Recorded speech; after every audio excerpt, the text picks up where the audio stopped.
All right, hey everybody. This week we're going to take on one of my favorite all-time financial tools in the retirement planning toolbook. It is very poorly understood, sometimes maligned in the public. I think it's been used improperly in the past, but that doesn't take away from the fact that it is still the most effective way and most common way to purchase whole life insurance. That's right. We're going to take whole life insurance today at a 101 level and just kind of put some information out there because, like I said, I don't think this is very well understood by a lot of people. I know I love it, so I'm going to share with you why that is. So let's just kind of start. A life insurance company is in business to provide two different types of financial services. Protection against loss, which is the insurance side of the house, and also wealth building. Wealth building and guaranteed income and tax benefits. Those are on the other side of the house. And the one thing that takes into account or acts like all of those is whole life insurance. Now, I'm not talking about your grandfather's whole life insurance, the $10,000 policy that was designed to pay for a funeral and paid on it for 100 years. That's not what I'm talking about. What I'm talking about is a very specifically designed type of whole life insurance from a mutual insurance company. Why mutual? Because a mutual insurance company is owned by its policyholders. That would be you, as opposed to its shareholders, like a stock insurance company. So we always want to look for a mutual company when we're buying this type of insurance. And just kind of break down what all goes into whole life insurance and why is it such a powerful tool. Well, a couple things is, like every other life insurance, on the day you set it up, it sets up an immediate legacy for your family and for your heirs. So if anything were to happen and go wrong, your financial plan completes because the insurance comes in and pays a tax-free death benefit. So there's that. But in whole life, we also have some guarantees, and nothing is more attractive to a retiree than guarantees. So what are some of the things that are guaranteed in a whole life insurance contract? Well, number one, you have a guaranteed premium, which means once you lock in and start that policy, your premium can never be raised again, no matter how old or how sick you get. The insurance company just can't ever raise your premium. You also have a guaranteed death benefit. So under even worst case conditions where the insurance company doesn't do well in business and things don't work out the way they thought, the guaranteed amount by contract that they will still pay you is guaranteed from the outset, and it doesn't change. There's some tax advantages. There's some guaranteed cash values. So when you're paying into a whole life, maybe one key difference to help understand between whole life and term life is one is a temporary rental situation, and one is a permanent ownership example. So two very different things. If I'm looking at term life insurance, that's more of a cash flow item. It's a bill that I pay to have some temporary benefit in place in case I die early. Whole life insurance is a different deal altogether. There are guaranteed cash values to build up inside of your policy. There's some creditor protection. Entrepreneurs and specialists and professionals, they really place high value on protecting their money from creditors, predators, in-laws, outlaws, all the usual suspects. And then there's also a great opportunity for retirement income or cash flow in retirement on a tax-free basis. So that's the main reason why I love it. But let's dig in a little bit deeper. Your premiums. The premiums that you pay into a policy are guaranteed from the get. So you should know at any given time what your premiums are, and they don't change. Again, no matter how old or how sick, you get the premiums that you locked in on day one. So part of this game is nailing down your insurability as early as possible, because as we tend to age, we tend to find out how we're breaking down physically, and then when the insurance company finds that out, they're not as happy to give you policy anymore. So the guaranteed death benefit, same thing. Right out of the gates, you should know your death benefit, and at the worst case scenario, no matter what happens, that is guaranteed to you by contract. Compare that, I guess, with a 401k, with where most people store most of their retirement security and wealth. What guarantees are there inside of a 401k? Again, so guaranteed cash values. As you fund the policy, part of the hallmarks of this approach to insurance and wealth building and cash flow planning, part of this is you're overfunding. And in the case of whole life, you're dramatically overfunding the insurance need. So what happens to the excess cash values that aren't needed? They go into your cash account. Now that actually sits in the general account of the insurance company. So your money is their money is your money. Your goals and objectives are in lockstep with some of the best money managers, dollar for dollar, anywhere on the planet. Recapturing your premiums, because you're overpaying some of these premiums and the cash value that begins to grow. We'll talk about dividends in a minute, but eventually your cash value can exceed the minimums, and the gains in the policy will exceed the minimums by contract. So you're actually going to recapture some of your premiums that you paid in. Dividends is the magic. Okay, so when we're talking about whole life, dividends is the magic. This is the profits of the insurance company from operating effectively, which is what you want them to do when you're an owner. And those dollars are shared with you as the policyholder according to a schedule, a dividend scale. And these dividends are not guaranteed to be paid, but they're guaranteed once they've been paid. So in other words, once that dividend has been paid from you, it can't go down in value. They can't come take it back. There are no down years.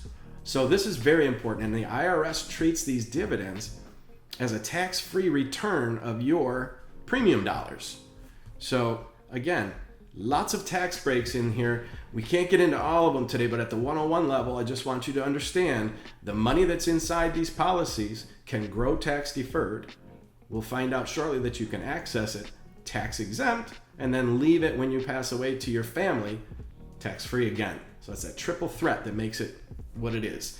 When we get these options from the insurance company of what do we want to do with our dividends when we pay them, you have options. You can have those dividends paid to you directly in cash. And again, those are tax-free so long as they haven't exceeded how much money you've put in to the policy. You can use dividends to reduce your premium. Some people just like to have that benefit and they don't want it to come out of current cash flow. So when we get a dividend, we tell the insurance company, hey, use that to pay part of my premium so that I have to come out of pocket with less. We can also use a dividend to accumulated interest. Nice safe play. The dollar sits in the interest-bearing account of the insurance company, and with no risk, you earn some rate of return. Usually not a rate of return that's going to make you wealthy, but it's definitely always moving forward with your money. So we can use it to buy term insurance, or we can use it to buy what's called paid up additional insurance. And that's kind of like buying completed blocks of insurance that have their own dedicated death benefit, but they also have a cash value associated with them. So those serve to increase your cash value over time, and it's also the method that we use to turbocharge or jumpstart your savings. Now, cash. We have guaranteed cash in our policy. So there's two ways that we have cash in a whole life policy. Number one is through the actuarial science of accumulation. They determine out of each payment along the way how much of that will credit towards your guaranteed cash value. So there's a guaranteed cash value that is set out at the beginning, but then also these dividends, like we just said, we can use those to create additional cash values inside of the policy. Purchasing paid up additions is probably the most common setting that we would use during accumulation, because it tends to grow your death benefit and your cash values, and that's kind of what we want. So generally we will start off using dividends to buy paid up additional insurance. Accumulating at interest is an option. Term life insurance, you can also use it to pay back loan values. So what's a loan? Wait a minute, I can take a loan? That'll become a bigger part of this conversation. But for now, let's just understand that you can use your dividend that the company declares each year to go towards paying down or paying off any loans that you have outstanding. Back to the guarantees. Because again, this is so critical and there are so few guarantees financially in life, this really deserves the attention. Guaranteed annual premium is important. The growth in the policy, or the guaranteed cash value accumulation, is something that retirees find very attractive. We don't want to do this to kind of equate it to an investment, because we're not investing here. We're buying insurance, but we're doing it in such a way that the machine, the whole life policy itself, performs some financial miracles on our money that it's important that we understand. So there's a point in the policy where, as you're paying in, eventually the amount of cash value increases that you see exceed what you're putting into the policy. We call that lift, and that's the stage of the game that this will become the favorite tool in your entire toolbox. Every check you write goes directly to your cash value. You see it growing, and it doesn't ever get taken away by fees, taxes, and investment mistakes, down markets. Never happens. Only forward with our money, and a guaranteed death benefit for the life of the contract. All of those things make whole life extremely attractive for retirement planning, which usually people aren't including actuarial science into retirement planning. And I think that's a big mistake, because how long we live, how long our spouses live, how long we have a joint retirement, how long we have a single or widowed retirement, those are all critical factors that if we don't understand them, it makes for a huge opportunity to make a big mistake in retirement planning, and those can be expensive. So we want to try to avoid those.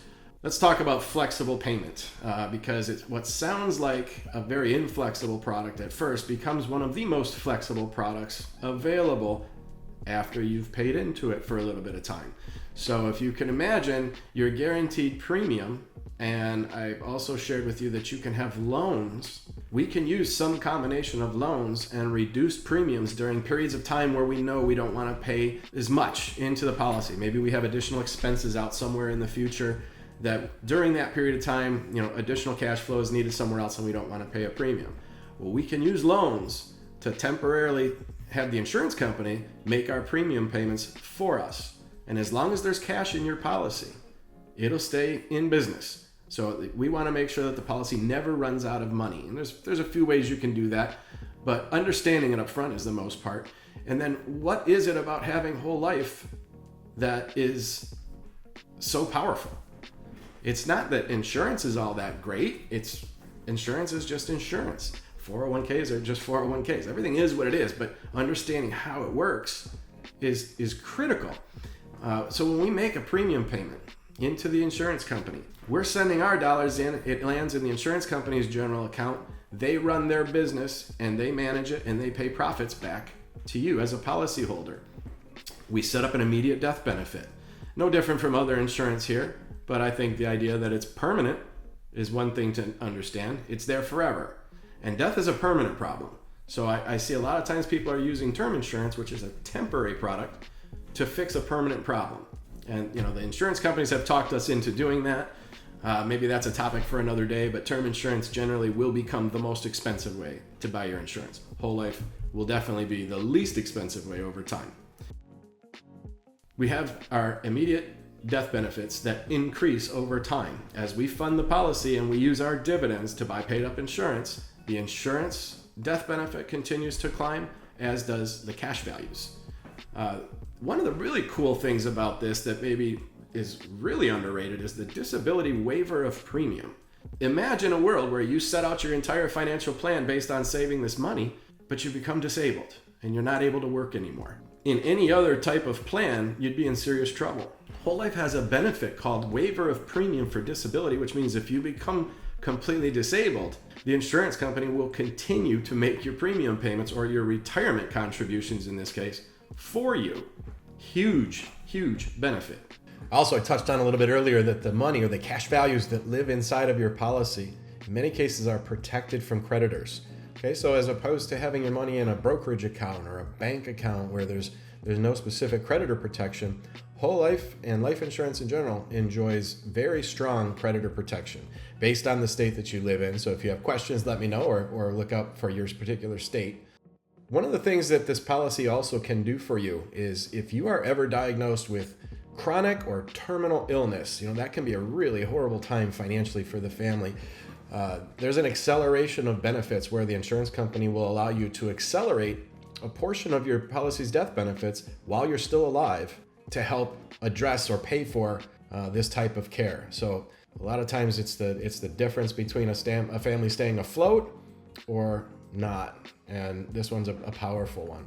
There's a lot of estate planning benefits to owning life insurance in the sense that you can transfer ownership, a financial asset, via beneficiary designation and completely avoid probate.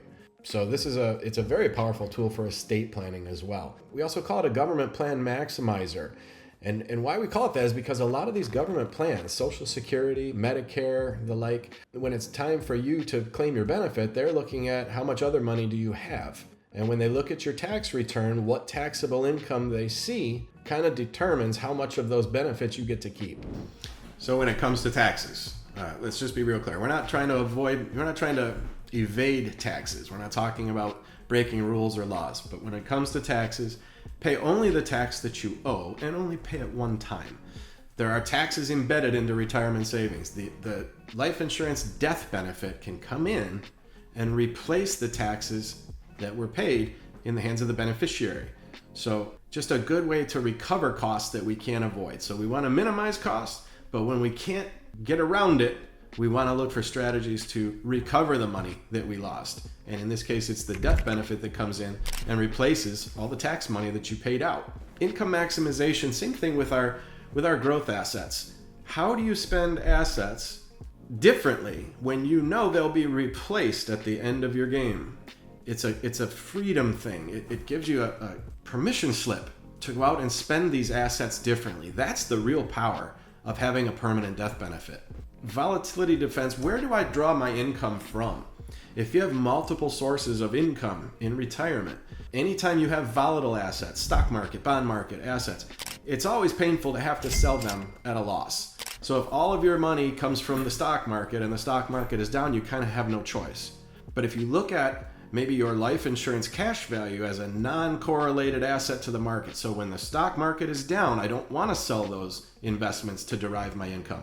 Maybe that's a year that I take cash values from my policy and I use that for my income and allow my assets to recover and grow back before I have to hit them again. That is a very solid and sophisticated way of extending your portfolio's life. And sometimes it only takes 1 or 2 years where you're hitting that policy and it'll make your portfolio last forever. Very, very cool concept, and maybe a topic of another video as well. But where I take my principal from, where I draw from, can be based on what's going on in the market. And you don't want to be at the complete whim of the stock market in retirement. Reverse mortgage is an option. Okay, so a lot of times people, the reason they don't do a reverse mortgage is because it would consume all of the inheritance of the family. So I reverse mortgage the house and now it's not going to be available for my kids. That's a little bit different when you have a permanent death benefit. Now you are free to reverse mortgage your house. Take the income, take the equity from the home. When you pass away, the check comes in from the insurance company and that's what your beneficiaries get. Trust me, they don't want your house. They don't want to clean it up and have an estate sale and do all that normal stuff that goes along with it. What would they rather have?